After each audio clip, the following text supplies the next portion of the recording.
यह कहानी सुंदरवन के उस घने और अंधेरे इलाके की है जहाँ सूरज की किरणें भी जमीन को छूने से डरती थीं।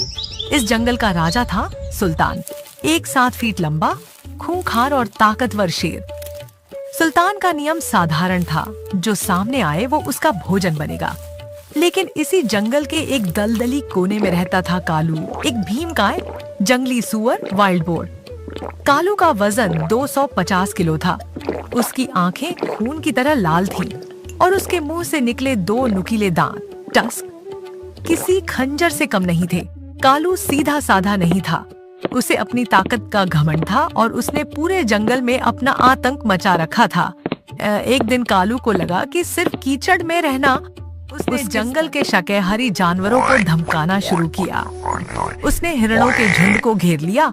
हिरण डर गए।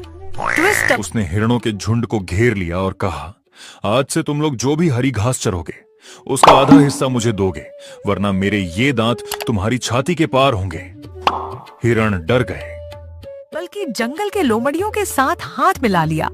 लोमड़ियां शेर सुल्तान की जासूसी करती थीं और कालू को बताती थीं कि शेर किस तरफ शिकार करने गया है। कालू उस इलाके के बाकी जानवरों को लूट लेता था। शेर का खौफ अब सुअर के आतंक के सामने फीका पड़ने लगा था। जंगल के बुजुर्ग भालू बलराज को कालू का यह रवैया पसंद नहीं आया। बलराज ने गुपचुप तरीके से शेर सुल्तान के पास जाकर गुहार लगाई। महाराज, आपकी सल्तनत में एक सुअर ने समानांतर सरकार बना ली है। वह खुद को जंगल का नया राजा कहता है। गुस्से से दहाड़ा और ढूंढने निकला, लेकिन यहाँ एक ट्विस्ट हुआ। बलराज भालू असल में डबल क्रॉस कर रहा था। उसने कालू को पहले ही बता दिया था कि शेर आ रहा है और उसने रास्ते में दलदल के ऊपर सूखी घास बिछाकर एक प्राकृतिक गड्ढा तैयार कर रखा था। जैसे ही सुल्तान तेजी से झपटा, वह सीधे उस दलदली गड्ढे में गिर गया। कालू ने ऊपर से हंसते हुए शेर पर भारी पत्थर बरसाए। सुल्तान जख्मी हो गया और उसे अपनी जान बचाकर वहां से भागना पड़ा। राजा की इस हार से पूरे जंगल में सुअर का आतंक 7वें आसमान पर पहुंच गया।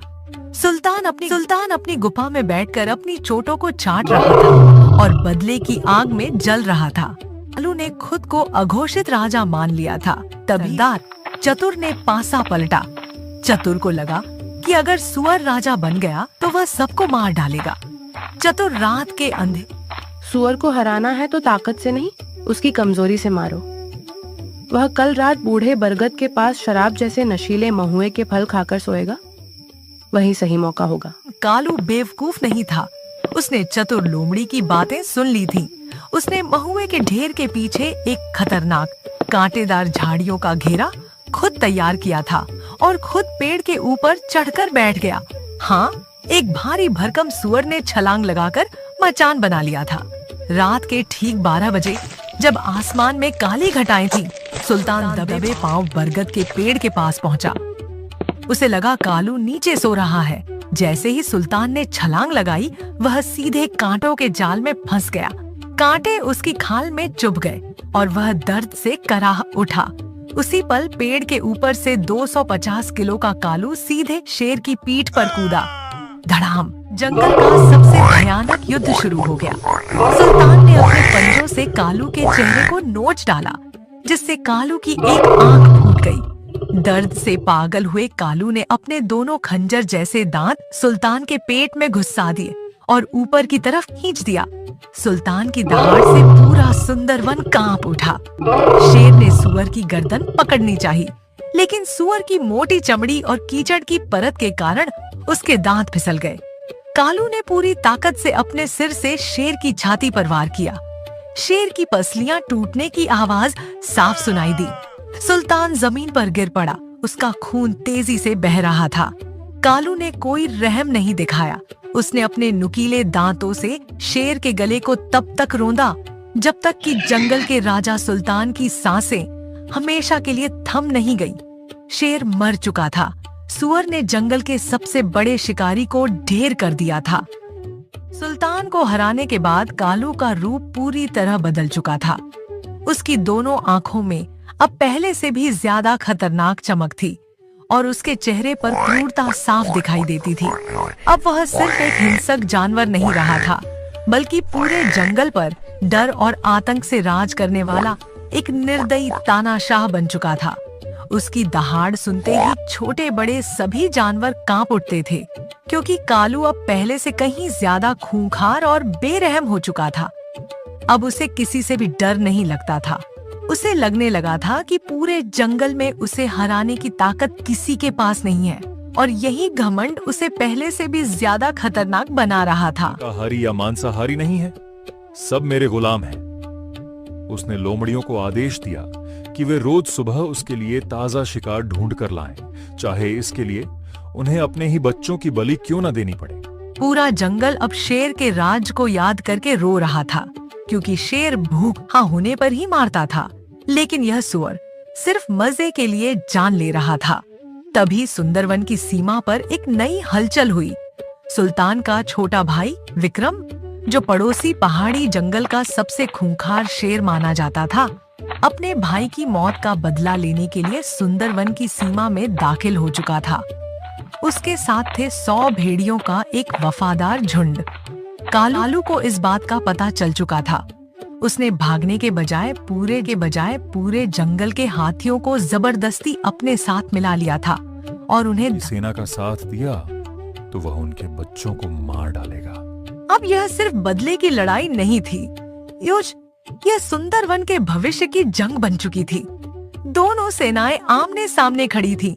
एक तरफ था घायल लेकिन क्रूर सुअर कालू अपनी हाथी और लोमड़ी सेना के साथ, और दूसरी तरफ था बदला लेने आया शेर विक्रम अपनी भेड़ियों की फौज के साथ। बिजली कड़की, बारिश शुरू हुई और दोनों एक दूसरे की तरफ झपट। मूसलाधार बारिश और कड़कती बिजली के बीच सुंदरवन का यह महायुद्ध शुरू हो गया। तरफ से 100 भेड़ियों की फौज दहाड़ते हुए बढ़ी, तो दूसरी तरफ से कालू के इशारे पर लोमड़ियों का झुंड और डरे हुए हाथी आगे आए। तभी भेड़ियों का सरदार धीरे धीरे आगे बढ़ा। उसकी आंखों में डर नहीं बल्कि सच्चाई का गुस्सा था। वह सीधे विशाल हाथी राजा ऐरावत के सामने आकर जोर से गिरजा। ऐरावत, कालू हम सबका इस्तेमाल कर रहा है। उसे सिर्फ अपनी ताकत और डर फैलाने की चिंता है। अगर यह सच है तो हाथी अब इस अन्याय का हिस्सा नहीं बनेंगे। सभी हाथी तुरंत युद्ध से अलग हो जाओ। जिस युद्ध में मासूमों का खून बहे वह बहादुरी नहीं, अत्याचार होता है। कालू की आंखों में गुस्सा और पागलपन साफ दिखाई दे रहा था। हाथियों के पीछे हटते ही उसका चेहरा क्रोध से विकृत हो गया। वह एक ऊंची चट्टान पर चढ़ा और पूरी ताकत से दहाड़ा। कोई मुझे नहीं रोक सकता, मेरी सेना बाहर आओ। कालू राजा की जय हो। आज सुंदरवन डर से नहीं साहस से जीतेगा। हमला करो कालू, तुम्हारा आतंक अब खत्म होने वाला है। आसमान में अचानक तेज हवाएं चलने लगी। ऊंचे पेड़ों के ऊपर चील और बाज गोल गोल उड़ते हुए जोर से चिल्लाए, जंगल की रक्षा करो। उनकी आवाज सुनते ही पूरे जंगल में नया साहस भर गया। हाथी, शेर, भेड़िए, हिरण और बाकी सभी जानवर, भेड़िए, हिरण और बाकी सभी जानवर एक साथ आगे बढ़े। अब कोई अकेला नहीं था। एकता की जीत होगी। कालू पहली बार पूरी तरह घबरा गया। उसकी आंखों में डर साफ दिखाई दे रहा था। वह पीछे हटते हुए कांपती आवाज में बोला, नहीं, ये नहीं हो सकता। लेकिन अब बहुत देर हो चुकी थी। शेर विक्रम बिजली की तरह छलांग लगाकर आगे बढ़ा। पूरा जंगल उसकी दहाड़ से गूंज उठा। यह सुंदरवन है, यहाँ अन्याय ज्यादा देर तक नहीं टिकता। विक्रम के अंतिम वार के साथ ही कालू जमीन पर गिर पड़ा। उसकी सेना डरकर जंगल से भागने लगी। धीरे धीरे युद्ध का शोर शांत हो गया। सूरज की रोशनी बादलों के बीच से निकलकर पूरे जंगल पर चमकने लगी। सभी जानवर एक दूसरे को देखकर मुस्कुराने लगे, क्योंकि आखिरकार सुंदरवन में फिर से शांति लौट आई थी। डर और आतंक ज्यादा समय तक नहीं टिकते। जो दूसरों को डराकर राज करता है उसका अंत जरूर होता है। अगर आपको यह कहानी पसंद आई हो तो हमारे चैनल को सब्सक्राइब करें, वीडियो को लाइक और शेयर करें। कमेंट करके जरूर बताइए कि आपको सबसे ज्यादा कौन सा सीन पसंद आया और अगली कौन सी मॉरल स्टोरी या जंगल स्टोरी देखना चाहते हैं वह भी कमेंट में जरूर बताइए।